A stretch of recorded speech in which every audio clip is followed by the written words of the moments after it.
प्राचीन भारत में एक छोटे से राज्य के राजा उन्नति के पास एक प्यारा सा बेटा था जिसका नाम ध्रुव था। ध्रुव अत्यंत साहसी और निष्ठावान था, लेकिन उसकी एक बड़ी समस्या थी। वह अपने पिता के साथ राज्य के सिंहासन पर बैठने का अधिकार चाहता था। एक दिन ध्रुव ने यह इच्छा अपने पिता से व्यक्त की, लेकिन राजा उन्नति ने उसे कहा कि तुम्हें पहले यह समझना होगा कि जीवन में कुछ चीजें सिर्फ भाग्य से मिलती हैं, न कि हमारी इच्छा से। ध्रुव को यह बात बुरी लगी, क्योंकि वह बहुत छोटा था और अपनी कड़ी मेहनत से सब कुछ पाना चाहता था। उसने तय किया कि वह अपने हक के लिए भगवान के पास जाएगा और तपस्या करेगा। उसकी मां सुनीता ने उसे समझाने की बहुत कोशिश की, लेकिन ध्रुव अपनी बात पर अडिग था।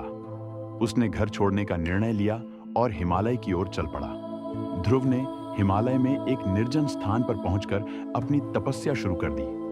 वह भगवान विष्णु को प्रसन्न करने के लिए कठोर तप करने लगा।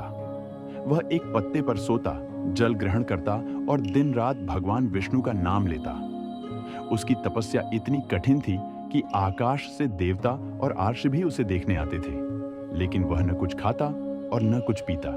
उसकी तपस्या में अपार समर्पण और श्रद्धा थी। सुनते ही भगवान विष्णु ने उसे आशीर्वाद देने के लिए आकाश में प्रकट होने का निर्णय लिया। भगवान विष्णु ध्रुव से बोले, तुमने इतनी कठिन तपस्या की है, बताओ मैं तुम्हें क्या आशीर्वाद दूं? ध्रुव भगवान विष्णु से बोला, हे भगवान, मैं केवल यही चाहता हूं कि मुझे एक ऐसा स्थान मिले जहां मुझे कभी दुख ना हो और मेरा नाम हमेशा अमर रहे। भगवान विष्णु ने उसे आशीर्वाद देते हुए कहा, तुम्हारे लिए उत्तम स्थान होगा जो आकाश में एक स्थायी तारे के रूप में चमकेगा। तुम्हारा नाम ध्रुव तारा के रूप में अमर रहेगा।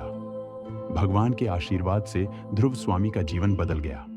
वह वापस अपने राज्य लौटा और लोगों के बीच न्याय और धर्म का पालन करते हुए राजा बना।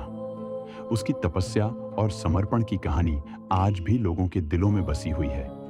ध्रुव की तपस्या ने यह सिद्ध कर दिया कि यदि किसी के पास दृढ़ निश्चय और समर्पण हो तो वह कोई भी लक्ष्य प्राप्त कर सकता है, चाहे वह कितना भी कठिन क्यों ना हो। वीडियो पसंद आया हो तो कमेंट में जय श्री राधे लिखकर वीडियो को लाइक वी चैनल को सब्सक्राइब जरूर करें।